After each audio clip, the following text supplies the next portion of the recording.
Are we doing the whole thing again? Okay. Yay. Are you sure?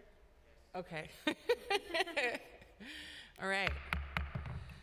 All right, good morning, everyone. Round two.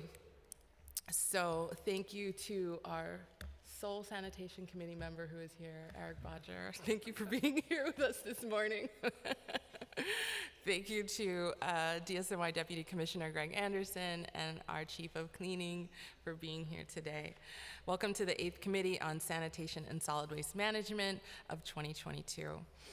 Today we'll be focusing on a slate of sanitation bills that focus on increasing transparency of DSNY operations, requiring sufficient receptacles for large buildings, and keeping our streets clean on a daily basis around holidays and during extreme weather events.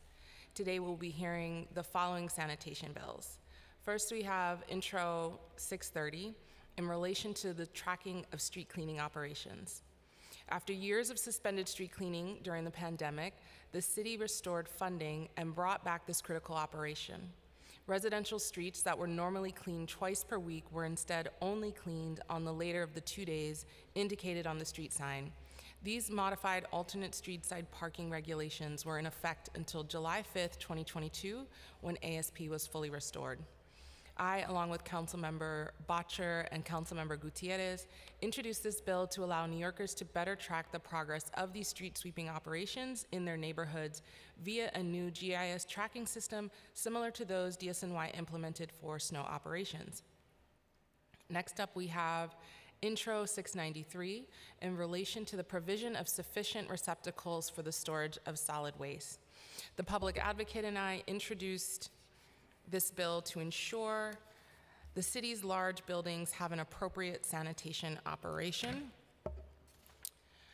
This bill requires owners of buildings of 100 units or more to have a dumpster of no less than 20 yards in length for the deposit of refuse.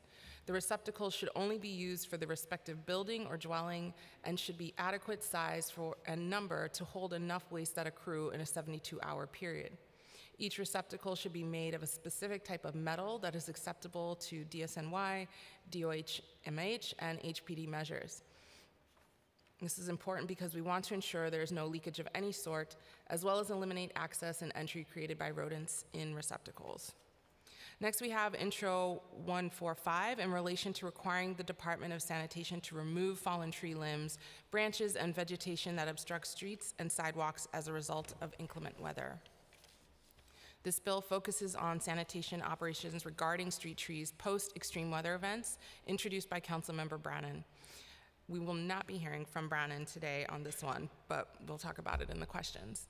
Next, we have two bills introduced by Councilmember Yeager aimed at providing more transparency on DSNY violations and fines.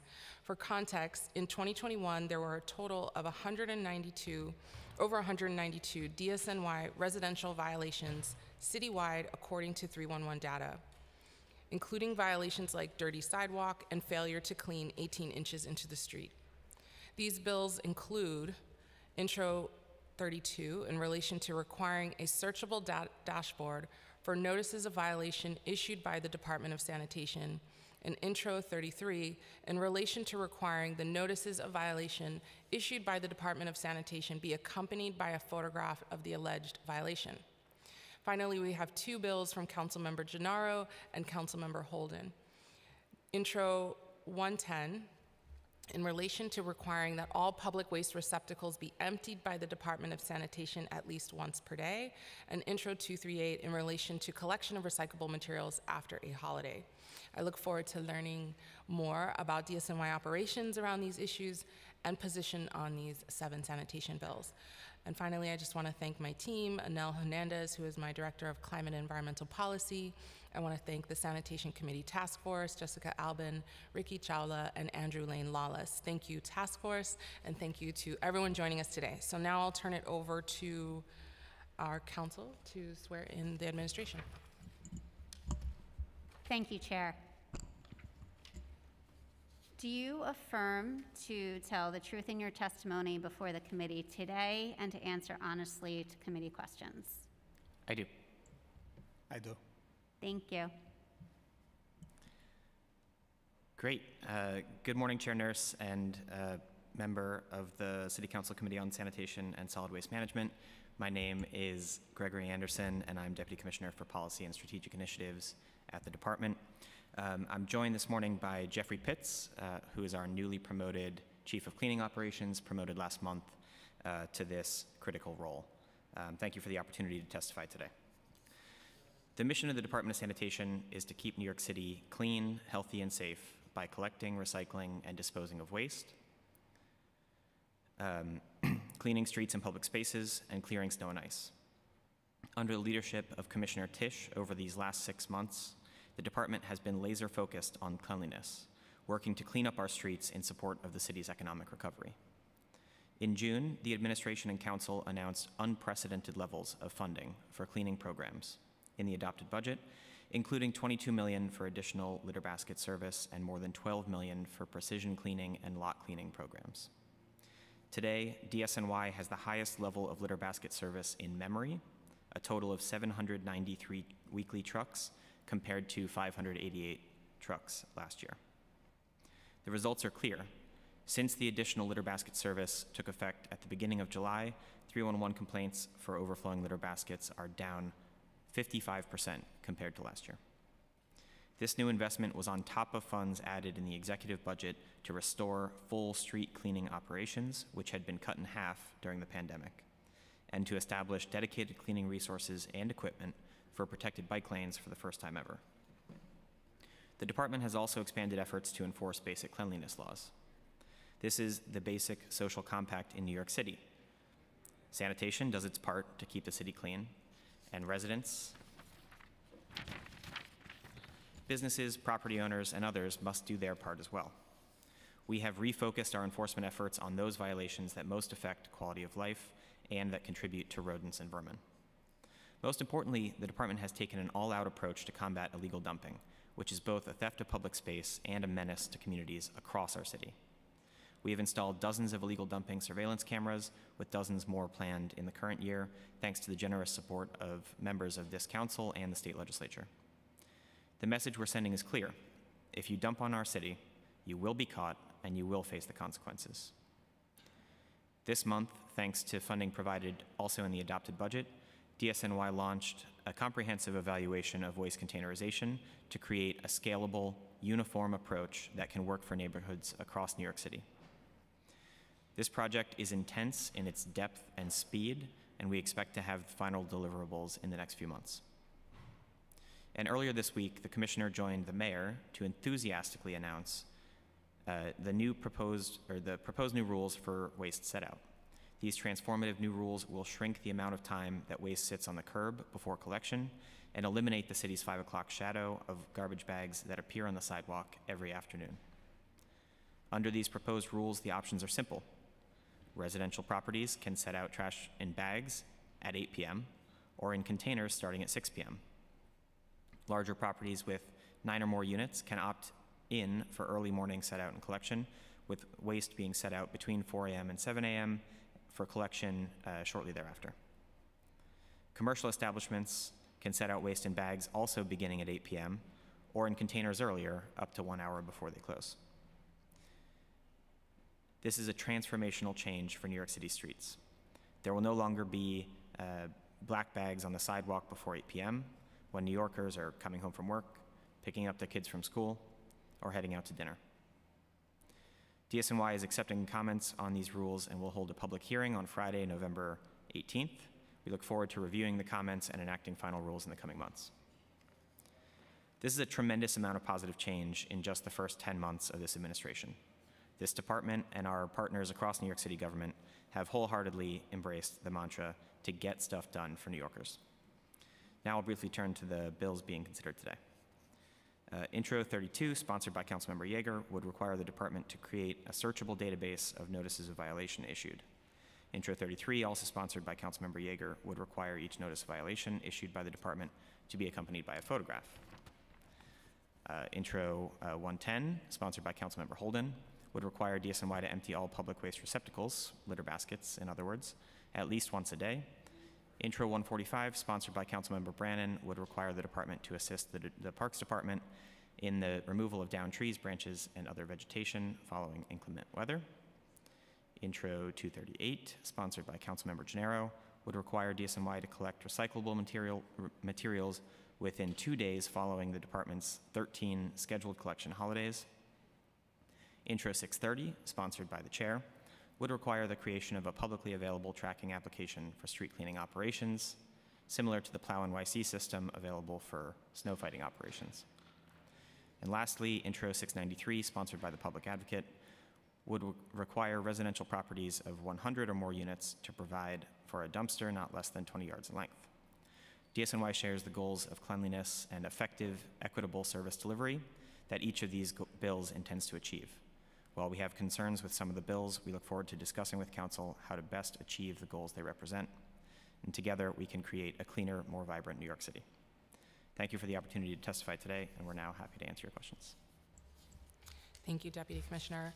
I just want to acknowledge Councilmember Chiose, Councilmember Holden. I also want to turn the floor over to Councilmember Holden to make remarks about his bill. Good morning. I want to thank Chair Nurs for hearing Intro 110, which would require the Department of Sanitation to empty all public waste receptacles, litter baskets, at least once daily. This would codify this for the future, that's the important thing here, that we create that standard. I also want to thank Sanitation Commissioner Jessie Tisch for her work. In about 6 months, she's done amazing things, and she's certainly a pleasure to work with. New York City is the most densely populated city in the United States. Trash receptacles along major thoroughfares are routinely overflowing. Everybody knows that in New York City. So that's kind of a fact of life. And the mayor understands, that how we process waste has to change.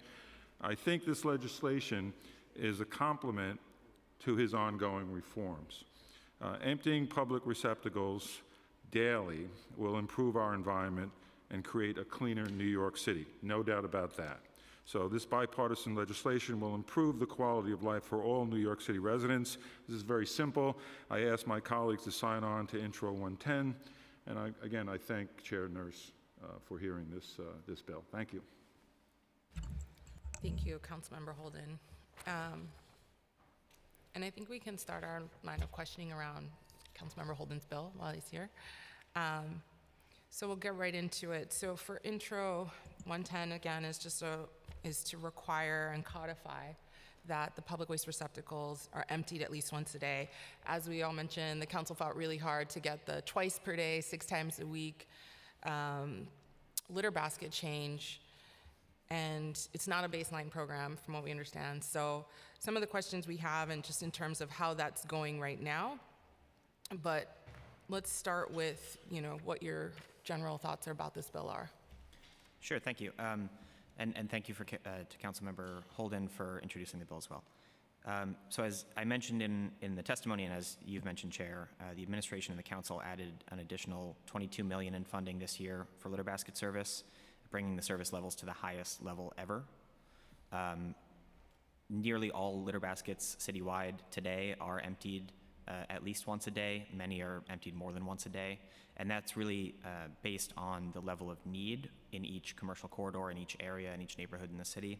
And that's driven by pedestrian activity, proximity to transit stops and transit hubs, to entertainment and other tourist attractions, and a number of other factors. And these service levels can vary from district to district and even vary pretty greatly within a single district based on that level of need. So, I think we support the intent of this bill to keep our city clean, to empty our litter baskets regularly, but I think we also know as the sanitation department that we need to have the discretion and the ability to allocate our resources effectively and appropriately across the city based on what resources are available to us, and that's something that Chief Pitts and his office, the cleaning office in sanitation headquarters do on a daily basis. They're looking at where do we have need, where do we have available resources, making sure that we're meeting that need on a daily basis. I think we certainly agree with the spirit of emptying the litter baskets frequently and reducing the number of overflowing litter baskets. As I mentioned in my testimony, 311 complaints for overflowing litter baskets down 55% year to date compared to last year. That's a tremendous improvement. We would love to see sustained investment, but obviously that's a conversation that needs to happen in the upcoming budget. Okay, so based on the allocation that was given in July, right now, not all litter baskets are serviced twice per day. Yeah, that's correct. It varies based on need. Okay, just wanted to clarify. Yeah. Okay. Almost every litter basket in every district is serviced that at the minimum of once a day, but certainly not all of them are serviced twice a day. So almost every single one would be serviced. But you didn't seem like you're saying the intent of this bill is good, but you're not fully in alignment with it, even though as of a minimum, you have baskets being serviced once per day. Yeah, given the current level of funding and if that level of funding continues in perpetuity, I think we would expect that level of service would also continue. Okay. But we need to hold on to that sort of management discretion to allocate resources where they're needed based on what resources are available. Okay, so if we codify this, do you believe DSNY has the capacity and staffing to continue that work? Again, we have the capacity and staffing today in fiscal year 23. As far as for, future fiscal years, that's a conversation for the budget cycle. So you already alluded to this, but maybe you could hone in a little bit more about which districts receive more services, more frequency of services? Sure, I'll start and then maybe let Chief Pitts add in as well. So the level of service, as I said, can vary even within a district pretty substantially. Around here in Manhattan Community District 1, we have some baskets that are serviced 3 times a day, some baskets that are serviced just once a day, based on those levels of pedestrian activity, the level of use of the litter basket. In general, we try to focus the service on commercial corridors and have done a lot of work over the last few years, especially with this additional funding in focusing on commercial corridors in the outer boroughs, places like Roosevelt Avenue, for example, in Queens, that has desperately needed additional service. We've really ramped up the service in that area, as well as parts of Brooklyn, the Bronx, Southeast Queens, even Staten Island that previously may not have had the level of service that they needed are currently being serviced much more frequently. And I'll let Chief Pitts add anything that he'd like to there. As Commissioner Anderson said, we'll focus on the commercial corridors, transit hubs, tourist attractions. So if you want to compare districts, Times Square, you couldn't level up with, let's say, Far Rockaway. But then Far Rockaway, most people forget that we have seasonal changes, during the beach seasons, where we'll up service and then decrease service after the beach season. So we look at all those things, including 311 complaints and things of that nature, and elected inquiries. So you're saying you focus more on commercial corridors, a level of service at like Times Square is high, they're seasonal, but are there any particular areas that you could say, like, we service this area most frequently, or this borough, or these handful of districts more than others?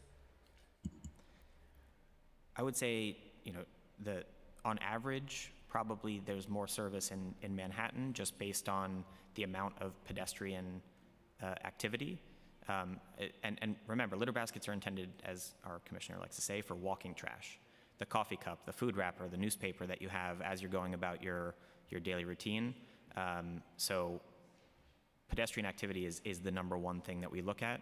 But because of the additional funding that we've received in the current fiscal year and to a lesser extent in past fiscal years, we've really increased the level of service in outer borough commercial corridors as well. And that's particularly in response to what we saw during COVID, which was that those outer borough commercial corridors had their activity recover a lot faster than Manhattan. So we have a higher level of service in those places today than we did at any point in history. That's great. I'm going to turn it over to Councilmember Holden for questions about the bill. Thank you, Deputy Commissioner.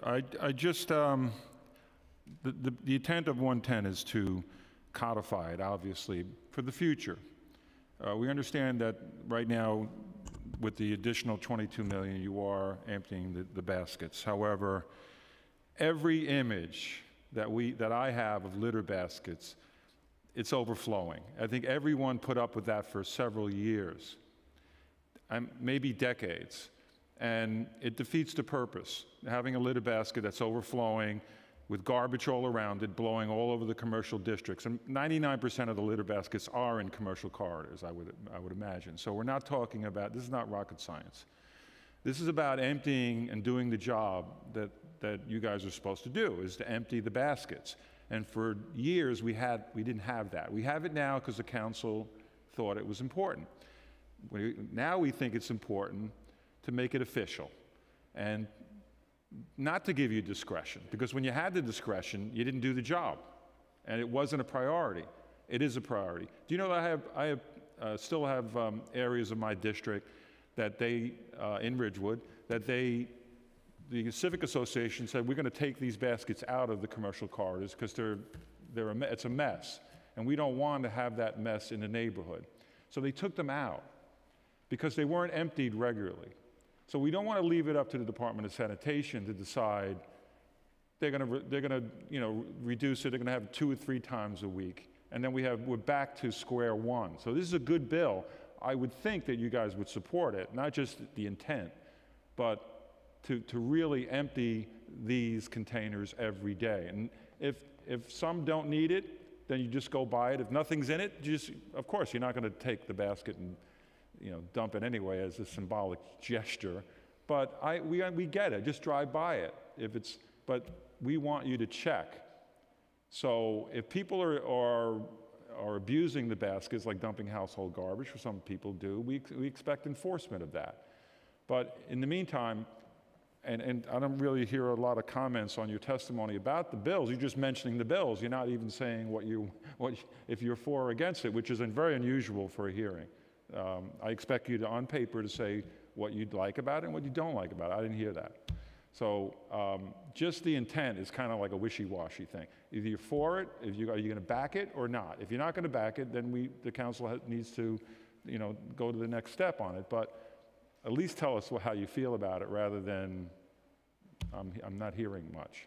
Yeah, you want that option to not pick up garbage or the trash, but I don't think that's an option, given the history of not emptying the baskets and what it's meant to the cleanliness of our districts. Thank you, Chair. Yeah, thank you, Councilmember, for that. I think as it stands today, we cannot support the bill. And that's because it's not just discretion to allocate resources, it's discretion to allocate resources that we have. And that, is a conversation that happens in the context of the budget. We think, conversations around service levels should happen in the context of the budget. We would love to do more with more. We would love to continue to increase levels of service. There's nothing that Chief Pitts likes more than to have more resources available for him, for the frontline men and women of the sanitation department to do their job. We, as the sanitation department, fully support that. But as far as determining levels of resource allocation, we think that's more appropriate. Again, I think we need to speak to the commissioner, because then we're headed in the wrong direction. We left it up to the Department of Sanitation for years, and where did it get us? Do you understand the history of the litter baskets? And I have photographs I could show you over a 30-year period, and every year I'm photographing a mess around the litter baskets. In every district in this city, almost. So what you're saying is, let's just go back to where we were before. In the future, I'm not talking about today or this year, I'm talking about moving forward. If we had the necessary resources, and then you could, of course, you can ask for the necessary resources, but it's got to be a priority. It should be a priority in the Department of Sanitation to codify this. So I will definitely speak, and I think the chair will speak to the commissioner, because this is very important to the 51 council districts. I know it is, because I've heard the complaints from all over the city about this. And we've had hearings in the last council to deal with this. And we finally came up with a solution. And now we have a bill that would make it official. That, yes, litter baskets, the emptying of litter baskets are important. Thank you.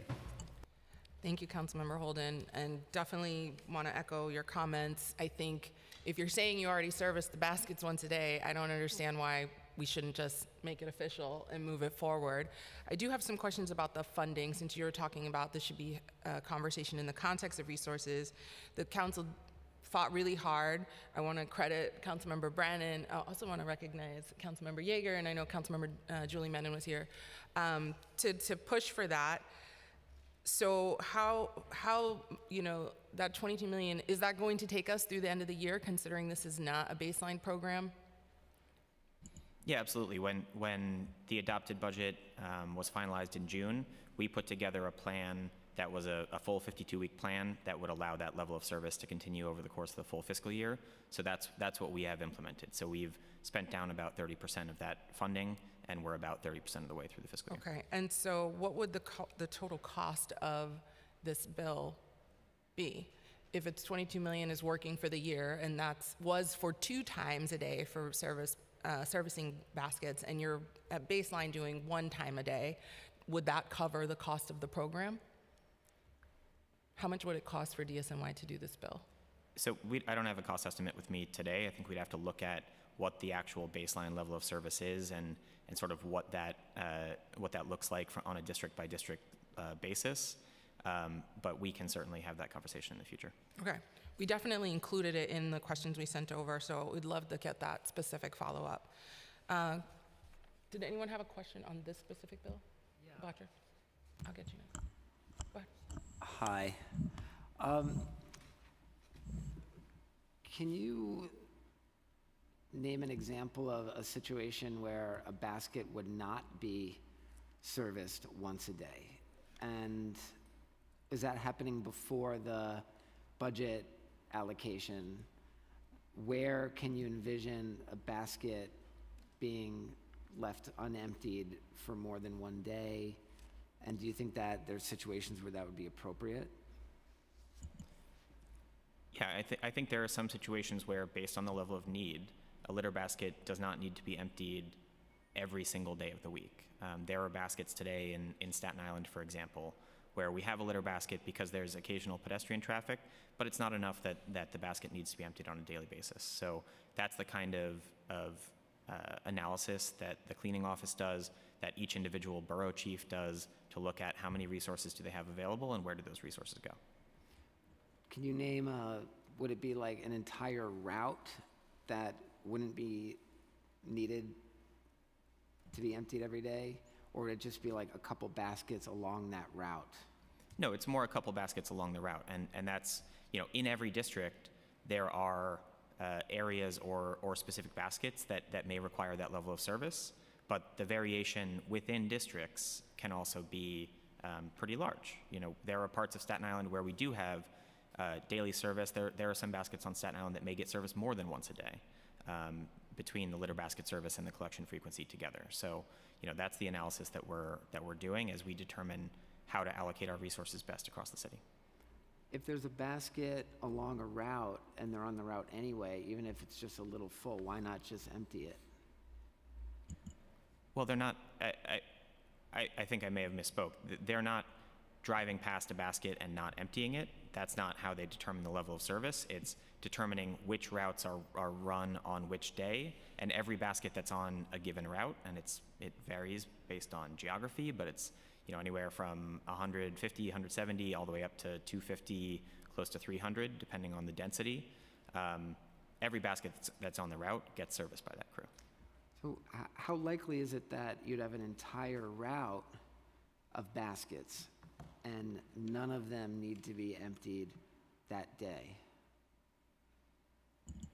It's more a question of how, which baskets are on which routes. We may have in one district 2 trucks on a Tuesday and 1 truck on a Monday.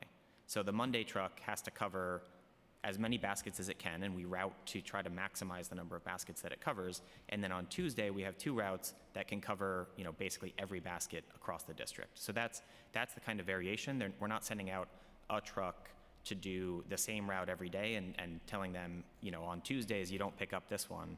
We're actually changing the routes on a daily basis based on that resource availability.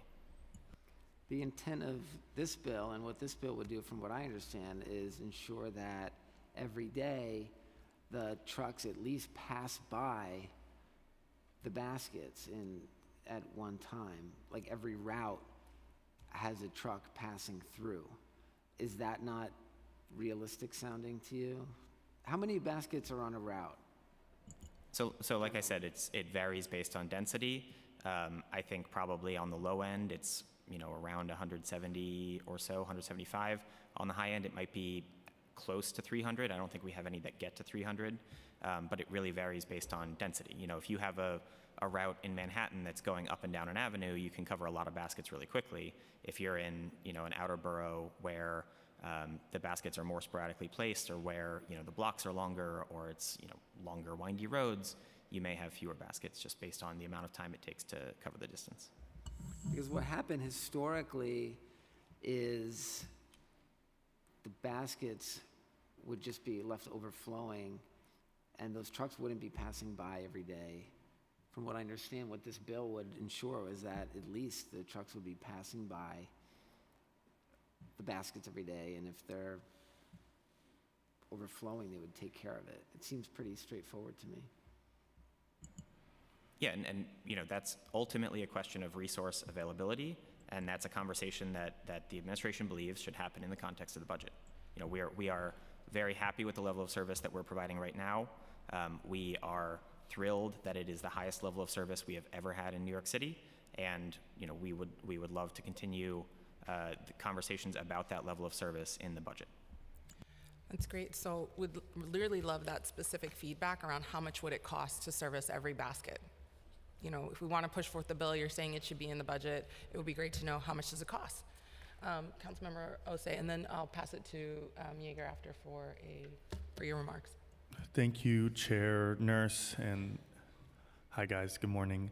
I just want to follow up on a question that Councilmember Bottcher asked. I know that it depends on which baskets the DSNY goes by and doesn't pick up on a regular basis in terms of the need in those commercial corridors.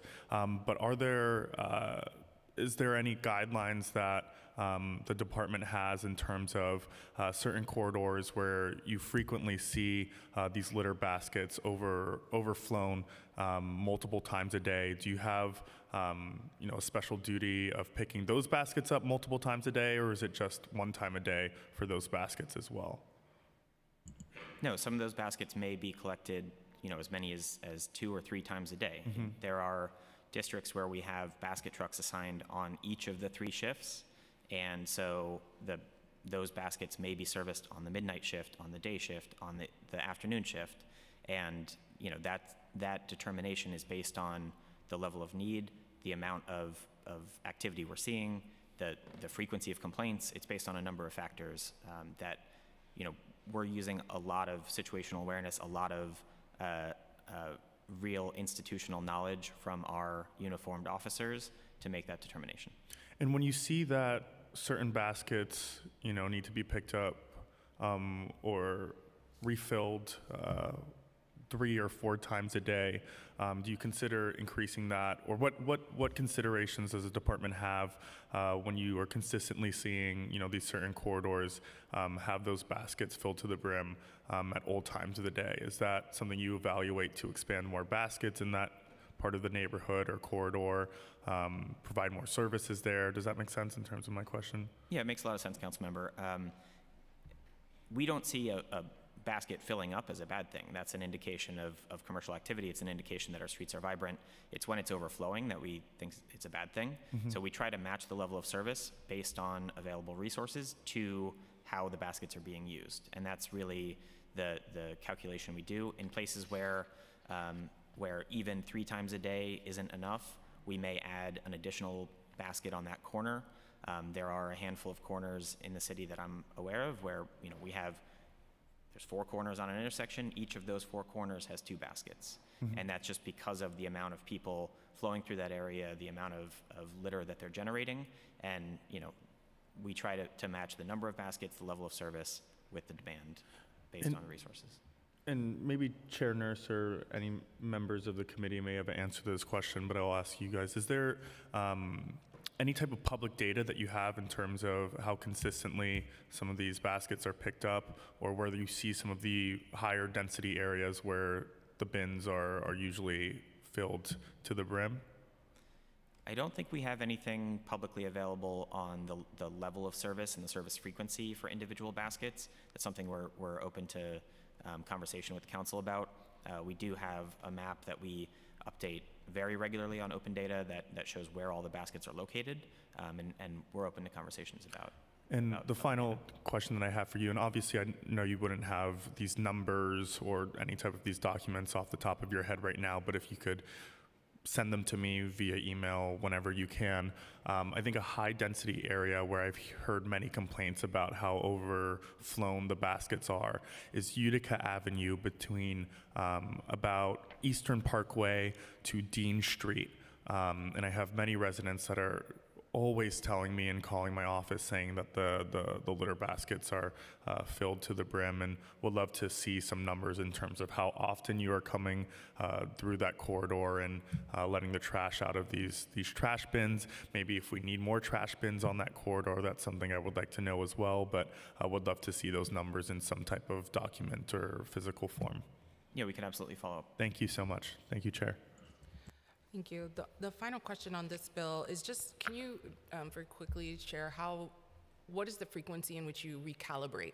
So when you're seeing the conditions change, how often are you adding a route or taking away a route? Does that happen on a weekly, on a monthly, on a quarterly basis? Like, how nimble are you all based on your on-the-ground assessment with your drivers and the workers? Yeah, so the resource allocation generally is made on a fiscal year basis because the funding is allocated generally on a fiscal year basis. So at the beginning of the fiscal year, like we did this year with the additional 22 million, we'll sit down and say, what makes sense as far as where we think those resources should go. Over the course of the year, we'll make adjustments along the way. And that may be looking at individual districts that need more service, maybe looking at entire boroughs that need more service. So it's as needed? It's really as needed. There's not like a standard cadence for that evaluation, and it's really based on what Chief Pitts and all of his officers are seeing in the field, all the feedback they're getting from various types of situational awareness. Okay, thank you. So now I'm going to turn it over to Councilmember Yeager to give remarks about these two bills. Thank you very much, Madam Chair. Good morning. I apologize that I wasn't here when you testified. I don't drive the subway, I just ride it, but I did read your testimony, and I just want to go through some of the questions regarding the bills that I've introduced. And most of the bills that are being heard today are just really common sense solutions to the problems that New Yorkers face every single day. And I do agree that the department has an immeasurably difficult task of keeping New York clean, and I think some of these bills would help you do that. But one of the jarring parts of your testimony is that I get to the bottom of the second page where you first discuss the bills being heard today, and then keep reading, and you go through the bills, you reintroduce them to us, because we know what we introduced, and you're just telling us what we introduced. And then you get to the line where it says, you have concerns about some of the bills. We look forward to discussing with the council how to best achieve the goals they represent. Well, here you are, here we are. What's wrong with the bills? I mean, we'll go in order if you want. Introduction number 32, it's my bill, introduced early this year, was first introduced in 2018 by Councilman Alan Maisel, was introduced in a previous session of the council by Councilman Greenfield, my predecessor, in 2017. Introduction number 33 was introduced in 2018 by Councilman Alan Maisel. In the previous session of the council, it was introduced in 2014 by Councilman Jimmy Vaca. In 2010, it was introduced by Councilman Mike Nelson. And in 2009, in a previous session, also introduced by Mike Nelson. So here we sit, and it seems to me that the department does not have a fully formed opinion on these bills. And I'm just wondering how it came to pass that in 13 years, the department has not come to have an opinion on the bills that we're here to discuss today. You knew the hearing was happening. You're ready to discuss with the council how to best achieve the goals they represent. Discuss. Tell us what's wrong with the bill, what you'd like to see changed. If nothing, tell us nothing, and then we can go about doing the things we do, like passing them. But just to explain to you the genesis of introduction number 32. In relation to requiring a searchable database for notices of violation issued by the Department of Sanitation. It costs the city nothing to do it. I mean, it's a database. The information's in there. It's all in a computer already. All you got to do is flip a switch, turn it on, let us be able to search. It costs nothing. And I'm big into doing things that cost nothing. Introduction number 33, it would require that notices of violation issued by the Department of Sanitation be accompanied by a photograph of the alleged violation. Now, I'm not holding you accountable for what I'm going to tell you, but nonetheless, this is true. A gentleman in my neighborhood gets a summons within a day or two of him calling 311 because of a missed pickup. We tell people, call 311 when you miss a pickup. Calls me up and he says, I don't care really that I got a summons. I've lived here 40 years, never got a summons, but if it was my turn, it was my turn. And he gets the summons for, you know, the street cleaning, a Kit Kat wrapper on the street or what have you. He says, the problem is that a day or two later, I'm out at around that time, and the same guy who wrote the summons pulls up and writes me a summons, and I said, well, there's nothing on the street. And the gentleman tells me, but that's what you get when you call 311 and complain that we missed a pickup. That's one story. We have stories like this all throughout the city. We have stories of video cameras that were not as prevalent in New York in 2009 when Mike Nelson first introduced the bill, picking up evidence of enforcement agents writing summonses where the violations didn't exist. It's a simple bill to keep people honest. It's not a difficult thing. And I don't doubt, by the way, that, you know, this will tie in directly to introduction number 32 of requiring a searchable database, because as soon as we're done today, in come the sanitation enforcement officers to my neighborhood to start writing summonses. Let's show Yeager what happens when he complains. These are true stories. Sanitation enforcement agencies, I'm sure there are many good ones, but they target neighborhoods, they target people, they target in response to complaints. A set of enforcement agents in my neighborhood this summer decided that they're not going to write summonses for dirty streets, because the streets weren't dirty, most people are away in my neighborhood. So instead they're going to start enforcing parking regulations, and who did they enforce it against? They wrote summonses to school buses parked in front of schools for not violating the no standing during street cleaning regulations, but for violating the don't park in front of school regulation, where the statute specifically says school buses can park in front of schools. They turned themselves into parking enforcement agents, not sanitation enforcement agents. And they did it, why? Because they had summonses they had to write, and they're gonna get yelled at if they don't. So, let me go back to my original question. I appreciate that you listened to my little speech. Here we are, we're sitting here, and you say you're ready to discuss with the council how to best achieve the goals they represent. We wanna pass the bills. Tell us how to get them better for you to be able to pass them. Thank you, Councilmember. And just to address a few of the things that you said, I'll get to the bills, I assure you.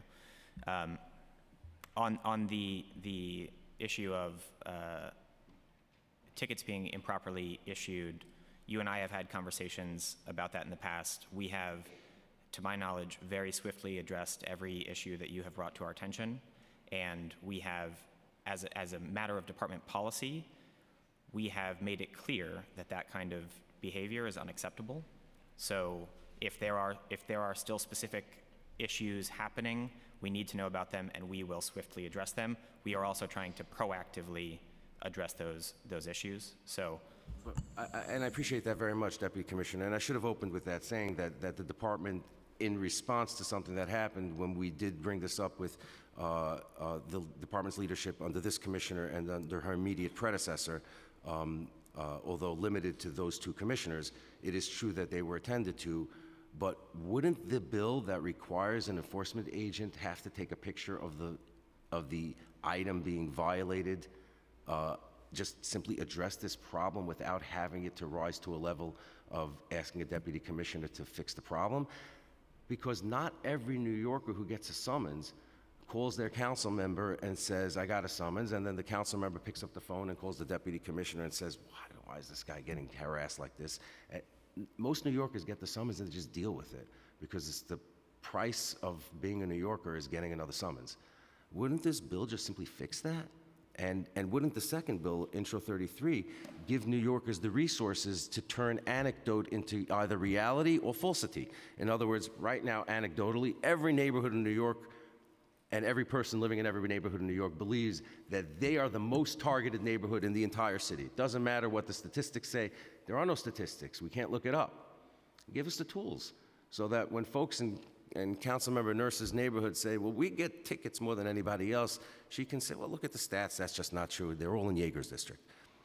You know, it's a simple tool, and I'm just trying to understand what the objection is and why we're here today, because it just seems like, you know, you kind of just, and I don't mean this disrespectfully, please, but you kind of just check in the box by being here, saying, we're here, you guys have a hearing, we'll show up, but we don't really care. Sure, so to address the specific bills, Intro 32, there is already a tremendous amount of information available on open data about every notice of violation issued by every agency that's returnable to oath, including sanitation violations. So there's a lot of information there that's available to the public, including where are the violations issued, what are the violations for. So, you know, we think that's just duplicative of information that's already updated in real time from department internal databases and from oath databases. So that's our position there. Intro 33, you know, we cannot support Intro 33. It poses a very large burden for the agency for two reasons. One, it has the potential impact on cleanliness. We get calls, texts, Twitter notifications, 311 complaints of all sorts from elected officials, from constituents, from business owners, from community leaders telling us to do more enforcement, hold scofflaw property owners, businesses accountable, and we need to be able to do that. The reason this bill creates a challenge for us is the way that photographic evidence affects the way violations are adjudicated. So when we send a ticket to oath, that ticket on its own serves as the entire case that the city is making against the respondent. If we attach a photograph to that ticket, the only way for that photograph to be considered as evidence is if we send an officer, an agent, someone to represent the department to attest to the validity of the photograph, when it was taken, where it was taken, what's in the photograph, that it's outside of the address that's listed, and it's just simply impossible from a resource perspective for us to send those agents, officers, representatives to every hearing. And we think it's, even more so, we think that it's wrong to take those agents and officers out of the streets and put them in a hearing room or a virtual hearing room or what have you. I appreciate that very much because you bring me to another good point. So thank you. So first of all, would have been helpful if you just, that's the one paragraph you could have thrown into the bottom of this and just said this is why we oppose it, and I could have saved 5 minutes on my first part of the speech. Exactly what you described is the challenge for the department is exactly why we need this bill. Because when an officer, when the agency issues a summons, that summons is prima facie evidence. In other words, a lying enforcement agent is taken at the word on a piece of paper with no ability to cross-examine. That piece of paper goes to oath. The oath judges are machines. They don't rule against the city. They rule in favor of the city. They rule against the people all the time. They're machines. Their job is to say, affirmed. We sustain the summons. That's their job. Their job is to make money for the city. They're not getting paid to dismiss summonses. And this bill, Intro 33, is different from the 4 versions introduced prior here too, because I put in a line, sometimes I write my own bills, that each such notice of violation shall be accompanied by an affidavit from the issuing agent containing the date, time, and precise location where the photograph was taken and the name of the individual who took the photograph. That too would be prima facie evidence. It would be a record kept in the ordinary course of business, so obviously admissible in the CPLR, and rebuttable evidence of the facts contained therein. Okay, so in other words, you take the picture, An affidavit comes along with the picture, who took the pictures. Same with the, with when somebody gets a camera ticket from, you know, going exactly the right speed, but 36 instead of 35. And there's an affidavit on the back saying, I inspected the camera, it works well, I checked it out, it's all good, sign my name, etc. It's all computer generated. But the purpose is that if the guy who writes the ticket is a liar, that's perjury, and they should be prosecuted. And this happens more, if this happened once in my lifetime and I never heard it again, You got a question? and I would never say a word about it, but this happens all the time. So now that you've heard the back, and your answer has been that we don't want to burden oath, we don't want to burden them with sending all these people to come and testify. Now that you've heard that there's a reason for it, could we get you the agency support on this bill? Councilmember, I cannot support the bill here today. I think, you know, we are open to further discussions about the changes that you've made. We're open to further discussions about enforcement generally. We're open to discussions about specific issues you're seeing. We can't support the bill here today, but, you know, look forward to those conversations. Thank you. Thank you very much. I have some questions about the bill, just to bring some more information on the record. For Intro 32, you know, you said this is public data, but can you just remind us how many notices of violation does DSNY issue? Sure.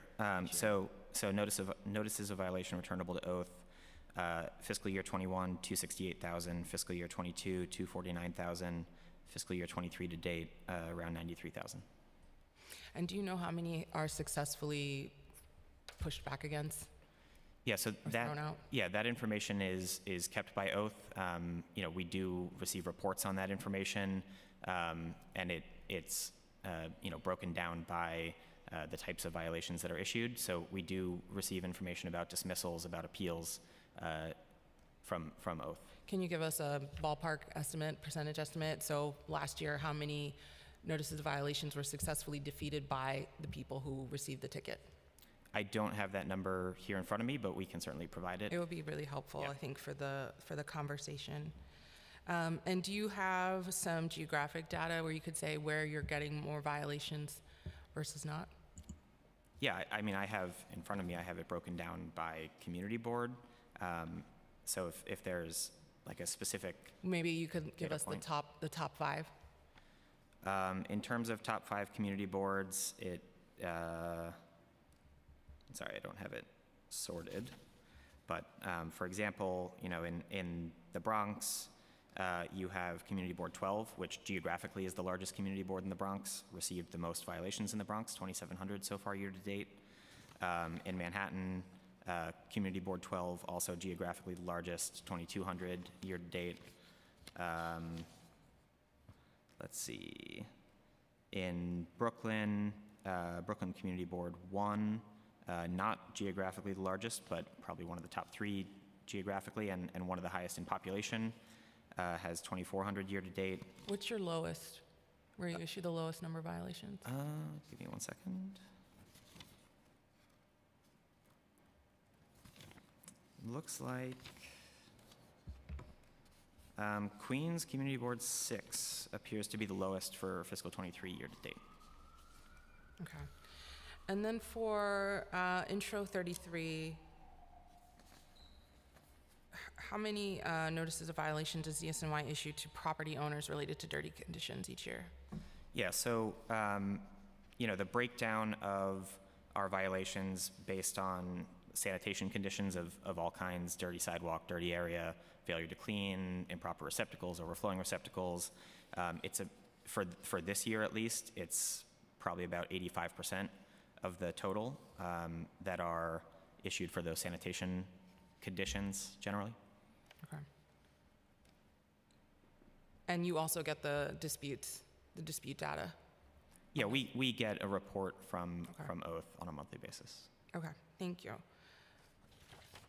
Councilmember, do you have any other questions on your bill? Okay, thank you. So we're going to move on to Intro 145 in relation to requiring the Department of Sanitation to remove fallen tree limbs, branches, and vegetation that obstructs streets and sidewalks as a result of inclement weather. Do you have an opinion on this bill? Yeah, so this is something we obviously already do. You know, we are there to support our sister agencies following any disaster or emergency situation, whether it's a hurricane or strong winds. We're there to help the Parks Department, you know, through the Downtree Task Force that's organized by OEM. You know, we're there. We are part of the response. It is a whole of city effort. Many other agencies also participate in those efforts. And, you know, everything from NYPD, FDNY addressing legitimate public safety issues in real time, to the Parks Department and their forestry division doing the cutting and prioritizing those service requests after the storm. So we're certainly a part of that effort. Okay, great. So it sounds like you're supportive. I think, you know, there are some concerns about the bill from the Parks Department perspective, particularly the 72-hour requirement. Okay. We would defer to the Parks Department to speak to that. But as far as, you know, Sanitation Department offering its assistance as resources allow, we already do that and will continue doing that indefinitely into the future. Okay, for Intro 238, in relation to collection of recyclable materials after a holiday, I know you all have been working on this. Can you talk a little bit about how that's been going this year as you've been kind of slowly rolling that out? Sure. So this is something that we've put in place for the last 2 holidays that we had. And the most recent holiday, we actually saw really, really productive use of those resources. I think we collected something like 6,500 tons of trash on the holiday, and everything that wasn't collected on the holiday itself was picked up, you know, on the Tuesday following. So really a major shift in terms of our ability to provide that service to residents of the city of New York. And when you're doing that, are you having enough, I mean, the way it's been framed when you're putting it out publicly is that you have your workers who are volunteering to take on this shift. So is that enough folks selecting to take that shift to cover the whole city, or is it just targeting kind of your high needs areas? Yeah, so the most recent holiday, we had 1,500 actually more than 1,500 volunteers, which is a great number. We were able to run, you know, 700 plus trucks on the holiday itself. Remember, these are contractually set holidays. These are you know, days off that the workers have earned and deserved. We're asking them, you know, if they can, to come in on the holiday if they want to. And the important thing is anything we don't get on the holiday itself, we are getting that next day. We're getting it, you know, Tuesday on the midnight shift or on the day shift. No, I understand that, but so you've been able to, do you have are you focusing those resources in specific areas, or are you able to cover the whole? No, we're using them across the city. Okay, okay. Yeah, and we're trying to spread them evenly around across all of the boroughs and districts. Okay. Sorry, I had a follow-up question, but it escaped me. But we'll move on I'll come back if I remember it. For Intro 630, in relation to tracking of street cleaning operations, this is where the street sweepers, the brooms, mechanical brooms, would be available online for folks to see in real time, similar to the way the Plow NYC does. What are your thoughts on this bill? So this is something we've been looking into independently. We do have GPS devices on all of our street sweepers. Right. So, you know, this bill we do support, and I think we just want to work with the sponsor, you, to talk about the timeline and some of the specific scope requirements of that. We're early in the sort of IT development phase right now, doing exploratory work on what would be necessary, what do we want it to look like. So that's something that we'd like to have further conversations about. Okay. And do you have any initial budgetary costs for a program like this? We don't. We're still early in that sort of requirements collecting process. Okay.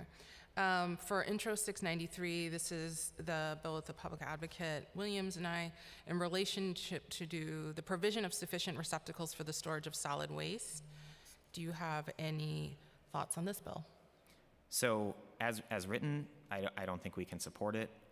We do agree with the intent to containerize more waste and get black bags off the curb.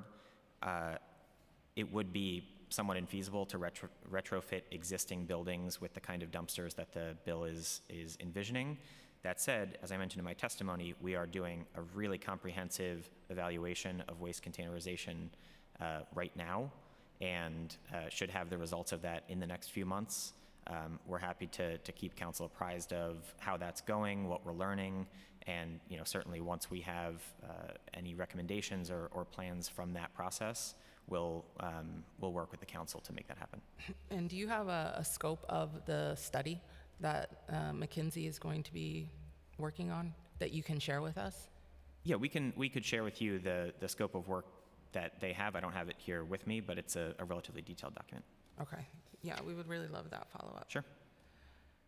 Okay, and then I just had some other questions just to keep us updated on some of the, commercial waste zones, one of the biggest pieces of reform. We really want to make sure that's moving forward. So I wanted to ask, how many, since we last had a hearing on the CWZ, how many staff has DSNY hired specifically for CWZ implementation? Yeah, so we have 18 full-time staff on board right now, and that's dedicated to commercial waste zones. Obviously, we have a lot of other folks in our legal division, in our analysis division, who are also working on that implementation. So you had 18. In May, you said you would be bringing 30 positions. Yeah, so the 30 positions that I mentioned at the hearing earlier this year were related to our outreach and education. Outreach team specifically. So that's actually a vendor that will be bringing those on board. We're in procurement right now. We had an RFP go out probably in August or so, and we're reviewing the responses and should have that contract moving forward shortly. So for the 18 folks that you did bring on, is that your full goal, or what's the goal you need to get to implement? Yeah, so we still have more hiring to do. Do you know how many you're trying to fill? I don't have that number here today, and I think we're looking at, as we go through the implementation process, looking at what's the right mix of titles, what's the right mix of skill sets that we need in order to really implement this really complicated program successfully. Okay, we'd love to get more follow-up on that. Sure. On just how many people you need to effectively run this program. That is the biggest piece of waste reform. So for the 30 positions focused on outreach and education, has DSNY started conducting this critical business outreach? So we have an in-house outreach and program team that's part of the Bureau of Commercial Waste. So they've been doing outreach all summer long, basically since they've been onboarded. How does that outreach look? So right now they're primarily focused on educating businesses about commercial recycling, commercial organics. As of next month, we have enforcement beginning on the straw legislation that was passed 2 years ago.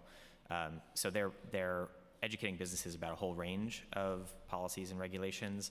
They're also the information that we use, which is available in many different languages, also has information about commercial waste zones, what to expect when that comes. But we're not really doing specific targeted commercial waste zones outreach yet because we haven't selected the carters. We don't really have a clear message to give to those businesses yet. Okay, so right now, just to regurgitate what you said to me, you have 30 folks, or you're beginning to fill those 30 positions with that vendor, and they are carrying a basic flyer. And what's the form of are they going door to door to businesses, and it's not necessarily targeted? So it's 8 in-house staff that are dedicated to the outreach team, 30 or potentially more that will be hired by the vendor through the contract that we're currently in procurement on. So we haven't selected that vendor. Okay. We haven't started hiring those people, but we expect them to be on board in the next few months. So what the 8 people are doing is they're going out and they're going door to door. Door to door, okay. With specific materials about commercial recycling, commercial organics, and other laws and regulations that affect businesses. Also just, offering information about how to select a private carter, making sure that businesses have private carters, because that's obviously a requirement even today. And they're doing that. They're also, attending, trade association meetings, hosting webinars. They're trying to get the information out there in as many ways as possible, but primarily doing that door-to-door outreach. Great. Okay, yeah, we'll definitely want to continue to follow along on that effort. I don't have any further questions today. And actually, Chair, just going back to Intro 238, just Okay. Because I did not state a position on the record, Okay. we believe chasing refuse after a holiday is the most effective use of our limited resources, because refuse and organics as well attract rats, create odors. They're the sort of fundamental cleaning and quality of life issue. So that's where we put our resources. Chasing recycling after a holiday would distract from chasing that refuse. Okay, thank you for that. And I just wanted to say, I definitely echo the comments and sentiments of Councilmember Holden. I felt like you all could have provided a little bit more substantive feedback on this, given most of these are reintroductions, with the exception of the GIS one, which you sounded very supportive of. And next time, we'd really appreciate a little more substance provided. So thank you very much. It's the end of the hearing.